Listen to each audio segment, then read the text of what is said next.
We seem to have less motivation and more distraction, yet our destiny is driven by the same universal engine.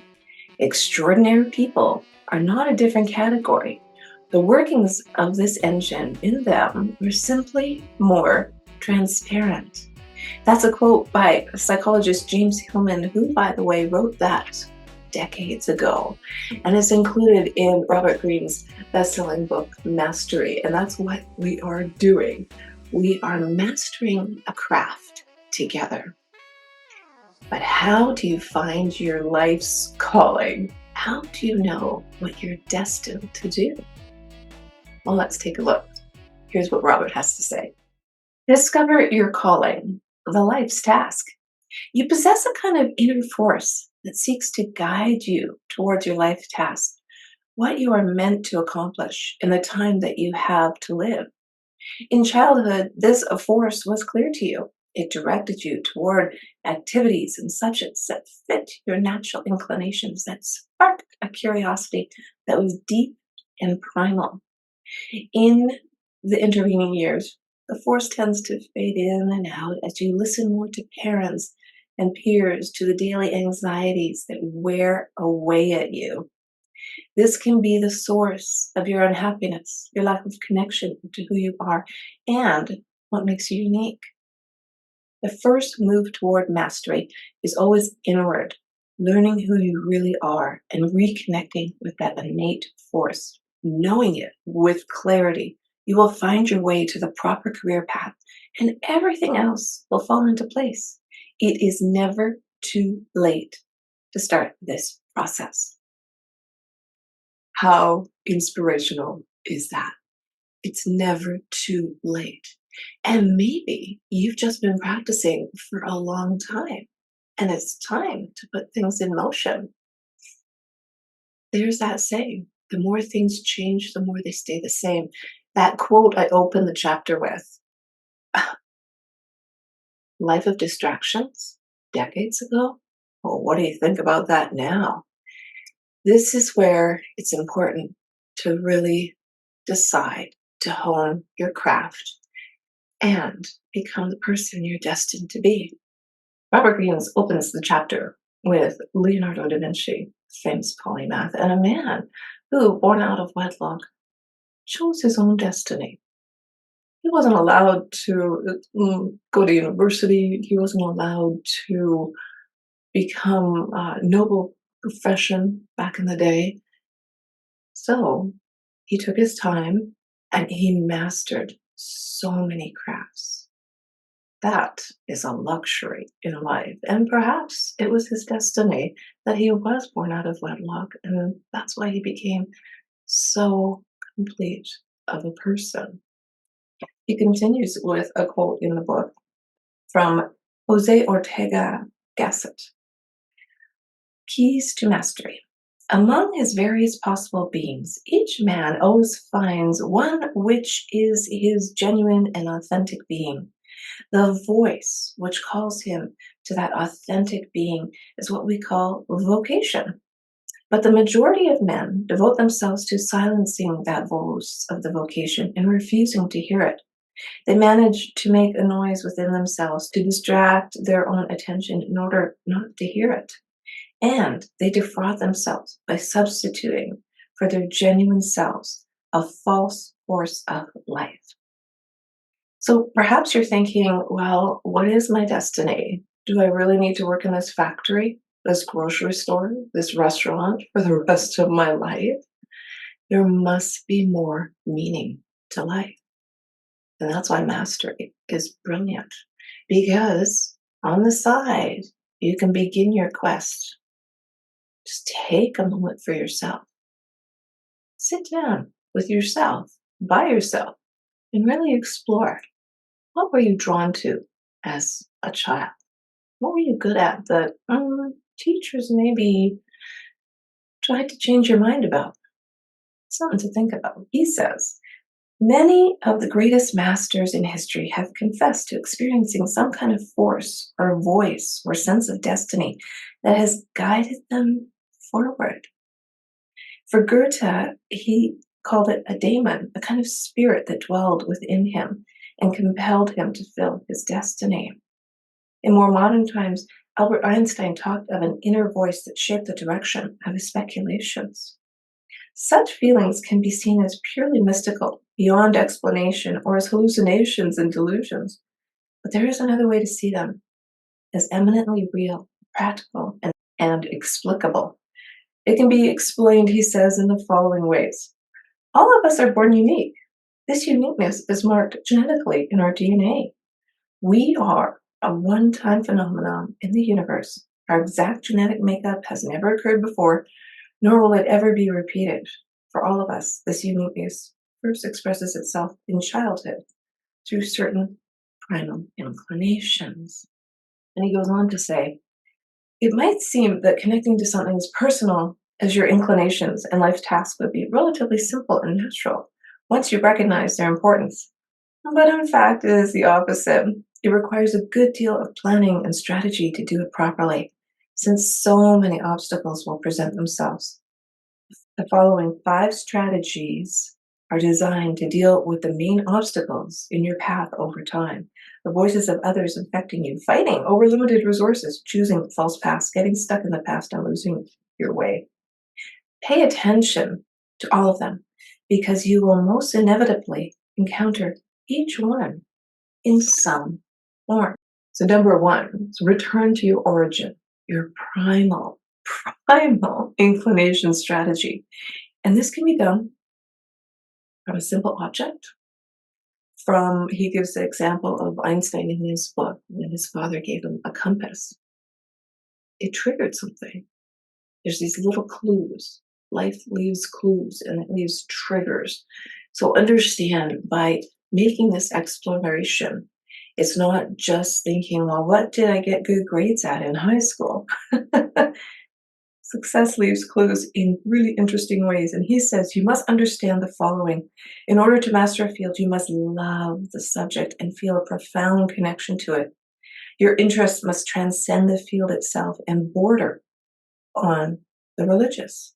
And he says for Einstein, it was not physics, but a fascination with invisible forces that governed the universe. These childhood attractions are hard to put into words and are more like sensations, that of a deep wonder, sensual pleasure, power, and a heightened awareness. The importance of recognizing these proverbial inclinations is that they are clear indications of an attraction that is not infected by your desires of other people. They are not something embedded in you by your parents, which come with a more superficial connection, something more verbal and conscious, coming instead from somewhere deeper. It can only be your own reflections of your unique chemistry. Now, that couldn't be more than the truth. So if you are a parent or a mentor of someone, help them to discover their life's task. How do you do that? You explore different things. You try something new. You think your child's meant to be an athlete. Well, what sport? Try them out. See what connects. Maybe they're not meant to be an athlete at all. Maybe they're meant to be a scientist. Maybe you need to go out to nature. It's through this exploration, through this quiet time of thought, that clues are rising to the surface. He goes on to say, it's already there within you. You have nothing to create. You merely need to dig and refine what has been buried inside of you all along. If you reconnect with this core at any age, some element of that primitive attraction will spark back to life, indicating a path that can ultimately become your life's task. How awesome is that? 2, occupy the perfect niche. Now, I think this actually sounds so much harder. Really niche down a specialty. And by niche, that means nobody else is necessarily doing it, or they're not doing it as well as maybe could be done. So how do you find your niche? Well, you explore what you enjoy. and you build upon it. And it gives the example in the book where you can do this one or two ways. You can decide on your chosen field and you can master that chosen field. And then from there, you can niche it down even further, really become a specialist. The second way is to, once you've mastered your specialty, rather than staying on that same path, you master something else. And then you find out how that can combine together, how you can use both those skills in order to have a niche that's unique to anyone else. It goes on to say, in either direction, you have found a niche that is not crowded with competitors. You have freedom to roam, to pursue particular questions that interest you. You set your own agenda and command the resources available to this niche. Unburdened by overwhelming competition and politicking, you have time and space to bring to flower your life's task. I love that. That's truly commitment. 3, avoid the false path. A false path in life is generally something we are attracted to for the wrong reasons: money, fame, attention, and so on. If it is attention we need, we often experience a kind of emptiness inside that we are hoping to fill with the false love of public approval. Because the field we choose does not correspond with our deepest inclinations, we rarely find the fulfillment that we crave. Our work suffers for this, and the attention we may have gotten in the beginning starts to fade. A painful process. If it is money and comfort that dominate our decisions, we are most often acting out of anxiety and the need to please our parents. They may steer us towards something lucrative out of care and concern, but lurking underneath this can be something else, perhaps a bit of envy that we have more freedom than they had when they were young. Your strategy must be twofold. First, to realize as early as possible you have chosen your career for the wrong reason before your confidence takes a hit. Ooh, that hits home, doesn't it? And second, to actively rebel against those forces that have pushed you away from your true path. Scoff at the need for attention and approval. They will lead you astray. Feel some anger and resentment at the parental forces that want to foist upon you an alien vocation. It is a healthy part of your development to follow a path independent of your parents and to establish your own identity. Let your sense of rebellion fill you with energy and purpose. So, what's blocking your path? What's standing in your way? What strategies can you come up with? Number 4, let go of the past. Oh, that's a toughie, right? He says, in dealing with your career and its inevitable changes, you must think in the following ways. You are not tied to a particular position. Your loyalty is not to a career or a company. You are committed to your life's task, to giving it full expression. It is up to you to find it and guide it correctly. It is not up to others to protect or help you. You are on your own. Change is inevitable, particularly in such a revolutionary moment as ours. Since you are on your own, it is up to you to foresee the changes going on right now in your profession. You must adapt your life's tasks to these circumstances.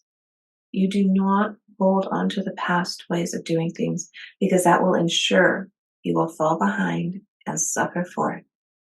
You are flexible and always looking to adapt.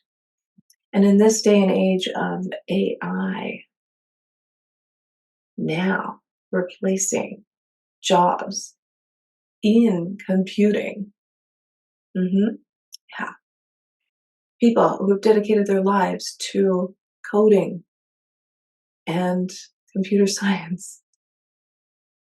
Did you not feel safe? Did that not feel like a safe, good career choice? Of course it did. This is a great modern day example of how you're going to have to pivot. You're going to have to figure out what you loved about it and how you can reapply it, regroup, retool, and go on that journey. And I'm just giving you one example, but there's many, many examples where this happens. And like he says, you have to be ready because nobody's coming to help you. I'm sorry. This is not easy. If change is forced upon you, you must resist the temptation to overreact or feel sorry for yourself. Yeah. Thinking in this way, you can adapt to a new direction within. You don't need to abandon your skills and experience you've gained, but to find a new way to apply them. Your eyes on the future, not the past. Often, such creative readjustments lead to a superior path for us. We are shaken out of complacency and forced to reassess where we are headed. Remember, your life's task is a living, breathing organism. The moment you rigidly follow a plan set in your youth, you lock yourself into position, and the times will ruthlessly pass you by. Oh, that is a harsh one. Okay, Robert, what's next? Number 5, find your way back. No good can ever come from deviating from the path that you were destined to follow. You will be assailed by varieties of hidden pain. Most often, you deviate because of the lure of money, of more immediate prospects for prosperity. Because this does not comply with something deep within you, your interest will lag and eventually the money will not come so easily. You will search for other easy sources of money, moving further and further away from your path. Not seeing clearly ahead of you, you will end up in a dead-end career. Yikes. Even if your material needs are met, you will feel an emptiness inside you that you will need to fill with any kind of belief system, drugs, or diversions. There's no compromise here, no way of escaping the dynamic. You will recognize how far you've deviated from the depth of your pain and frustration. You must listen to this message of frustration, this pain, and let it guide you. It is a matter of life and death. The way back requires a sacrifice. You cannot have everything in the present. The road to mastery requires patience. You will have to keep your focus on 5 or 10 years down the road when you will reap the rewards of your efforts. The process of getting there, however, is full of challenges and pleasures. Make your return to the path a resolution you set for yourself, and then tell others about it. It becomes a matter of shame and embarrassment to deviate from this path. In the end, the money and success that truly lasts come not to those who focus on such things as goals, but rather to those who focus on mastery and fulfilling their life's task. And he says, in reversal, maybe your life task isn't buried in your childhood. Maybe your childhood was just, you were destined for nothing. That's how you felt about it, anyways. Get out there and explore. Something is going to pique your interest. Something is going to give you that aha moment. And he goes on to say, when we are faced with deficiencies instead of strengths and inclination, this is a strategy you must assume. Ignore your weaknesses and resist the temptation to be more like others. Direct yourself towards the small things you are good at. Do not dream or make grand plans for the future, but instead concentrate on becoming proficient at the simple and immediate skills. This will bring you confidence and become a base for which you can expand to other pursuits. Proceeding in this way, step by step, you will hit upon your life's task. So, he says, understand, your life's task does not always appear to you through some grand or promising inclination. It can appear in the guise of your deficiency, making you focus on the 1 or 2 things that you are inevitably good at. Working at these skills, you learn the value of discipline and see the rewards you get from your efforts. Like a lotus flower, your skills will expand outward from a center of strength and confidence. Do not envy those who seem to be naturally gifted. It is often the curse, as such types rarely learn the values of diligence and focus. and they pay for this later in life. This strategy applies as well to any setbacks and difficulties we may experience. In such moments, it is generally wise to stick to the few things we know and do well, and to re-establish our confidence. So if you're not feeling the confidence, start with something little and build upon it. You need to build a strong belief system in yourself. Look for all those hidden clues. This power is accessible to everyone. It's within you.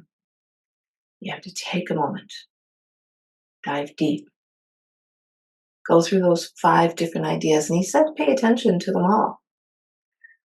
By doing so, finding your life's task and pivoting, you will live a more inspired life. Well, I am jazzed to be sharing this book with you. Do us a favor, give us a thumbs up, subscribe to the channel. It helps people find the show. I want as many people to find out about the power of mastery, of the power of finding your life's task, of the power of reaching who you were meant to be. So take the next week, think about, digest, listen to the show, watch it on YouTube over and over and over again, and really start to dive deep. Because next week, we're going to talk about the apprenticeship. I'll see you then.